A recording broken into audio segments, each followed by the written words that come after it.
Bom dia, pessoal, tudo bem? Bom dia, Patrícia. Bom dia, pessoal. Bom dia, Guilherme. Bom dia. Programa com outra pessoa é igual relacionamento familiar. Olha só, gente, sobrou pra mim. Isso porque hoje a gente vai falar de família disfuncional. Você sabe o que é isso?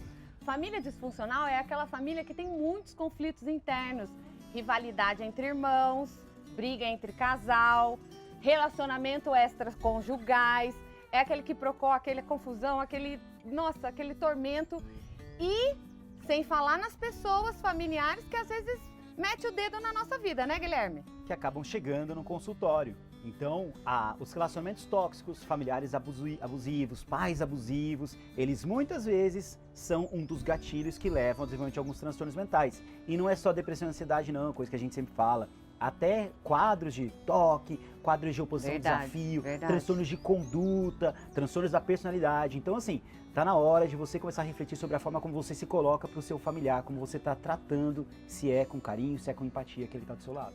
Ô Guilherme, eu tenho uma pergunta babadeira para te fazer. Eu queria saber o seguinte, alguma vez no seu consultório, você já sentiu emoções negativas em relação a uma família assim bem disfuncional? Não tô falando que você foi mal educada, deixou isso transparecer. Nós profissionais sabemos separar as coisas, nós temos uma compreensão dos problemas, né, emocionais das pessoas e o quanto isso repercute na gente. Mas às vezes internamente acontece da gente sentir alguma coisa. Sorte que você fez a pergunta, me deixou em saia justa e falou um pouco mais, que aí deu tempo de eu pensar.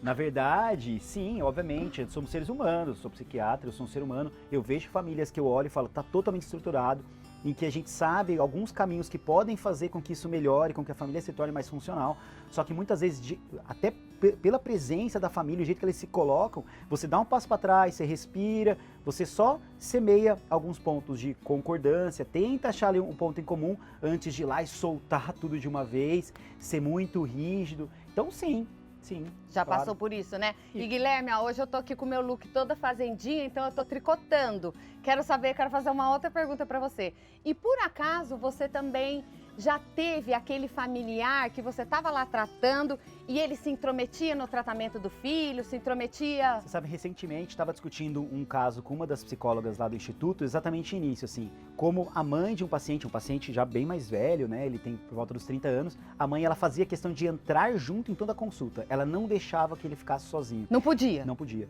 Não podia. E a meta foi, obviamente, tirar essa mãe, deixá-lo, empoderar esse rapaz para que ele consiga ter mais independência, consiga se sentir independente dessa mãe, desvincular, cortar o famoso cordão umbilical para que os dois consigam crescer. Porque há, muitas vezes, a codependência e ela pode ser tóxica também. Nossa, e olha como isso que você está falando é importante, né?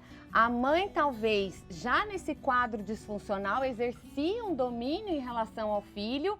Não sei por que cargas d'água, mas acredito que isso possa ter sido uma variável. Ele foi desenvolvendo uma psicopatologia, né, adoecendo mentalmente, chegou no psiquiatra e mesmo assim, lá no local de tratamento, ela ainda queria estar lá dentro. Sim, e aí essa é uma grande dificuldade, porque o psiquiatra, embora o médico tenha às vezes uma figura de certa autoridade ali, você até explica, fala, olha, tem que fazer assim, assim, assado, mas a mudança do comportamento muitas vezes é difícil. Você que trabalha com essa análise comportamental consegue dizer melhor para os telespectadores, né? Exatamente. Se a gente for pensar, o nosso comportamento, o nosso pensamento, as nossas emoções, tem muito a ver com o ambiente que a gente vive. Então, ambientes mais tóxicos, mais disfuncionais, a gente tem uma presença maior de emoções negativas. Quando essas emoções desregulam, a gente fica mal. E ambientes mais saudáveis, de maior compreensão, de maior apoio, de maior escuta, são ambientes que as pessoas vão crescendo e se desenvolvendo de uma maneira mais saudável. Mas, Guilherme, eu quero saber do povo intrometido. O que você acha desse familiar que fica dizendo pro outro o que ele deve fazer, como que ele deve ser? Escuta. A questão é escuta. Muitas vezes a gente tem necessidade de se colocar, não precisa.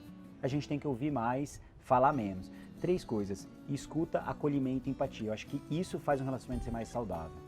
Bem, terminando por aqui, né, Paty? É verdade. E olha só, ele começou falando do relacionamento no começo do bloco, e eu vou deixar aqui que apesar de um relacionamento às vezes poder ser complicado com uma outra pessoa, quando tem troca, quando tem escuta, todo mundo cresce.